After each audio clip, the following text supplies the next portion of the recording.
OBC সংক্রান্ত জটিলতার কারণে একাধিক নিয়োগ প্রক্রিয়া আটকে ছিল রাজ্যে। নতুন করে যে ওবিসি তালিকা প্রকাশ করা হয়েছে তাতেও কিন্তু জটিলতা কাটিয়ে ওঠা সম্ভব হয়নি। নতুন প্রকাশিত ওবিসি তালিকা অনুযায়ী দেখা যাচ্ছে বহু ওবিসি এ ক্যাটাগরির যারা সম্প্রদায়ের ছিলেন তাদেরকে ফেলে দেওয়া হয়েছে ওবিসি বি ক্যাটাগরিতে, আর ওবিসি বি ক্যাটাগরি সম্প্রদায়কে ফেলে দেওয়া হয়েছে ওবিসি এ ক্যাটাগরিতে। এতে করে এতদিন যারা ওবিসি এ ক্যাটাগরি সম্প্রদায়ের চাকরি প্রার্থী ছিলেন তারা যে বেনিফিট পেতেন সেই বেনিফিট থেকে তারা এবার বঞ্চিত হবে। নতুন করে যে এসএসসি আদালতের নির্দেশে নিয়োগ প্রক্রিয়া চালু করেছে তাতে করে ফর্ম ফিলাপের সময় যারা ওবিসি এ ক্যাটাগরি হিসাবে ডকুমেন্ট সাবমিট করেছিল এখন তারা অনেকেই ওবিসি বি ক্যাটাগরিতে চলে গিয়েছে। এর ফলে ফল প্রকাশের পর নিয়োগ প্রক্রিয়ায় তারা কিন্তু বঞ্চিত হতে পারেন।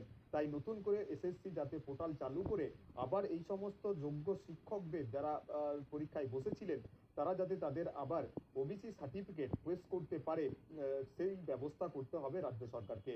এমনটাই দাবি করেছে বেঙ্গল মাদ্রাসা এডুকেশন ফোরাম। সাংবাদিক সম্মেলন করে এই দাবি তারা কিন্তু করেন। এখন দেখার তাদের দাবি মোতাবেক এসএসসি নতুন করে পোর্টাল খুলে কিনা। শুনুন কি বলছেন।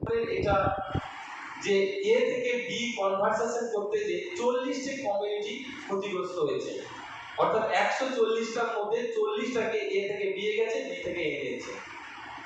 এটা যদি সম্প্রতি এক সপ্তাহের মধ্যে রেজাল্ট স্কুল সার্ভিস কমিশনে বের হয়, এর যে ভয়াবহতা দেখা যাবে তার জন্য আমরা অতি দ্রুত প্রেস মিট করতে চেয়েছি।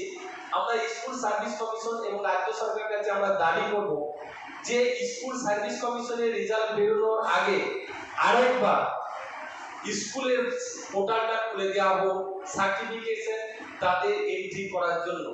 যখন তারা সার্টিফিকেট পোর্টালে এন্ট্রি করেছিল তখন এই নতুন ওবিসি সার্টিফিকেট আসেনি। যদি এই রেজাল্ট বেরোনোর পর তাদের ভেরিফিকেশন স্টেজে বাদ দিতে হবে।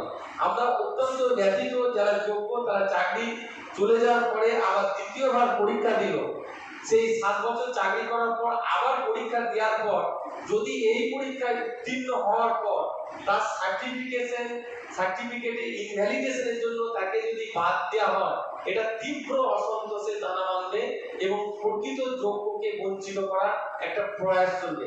আমরা চাই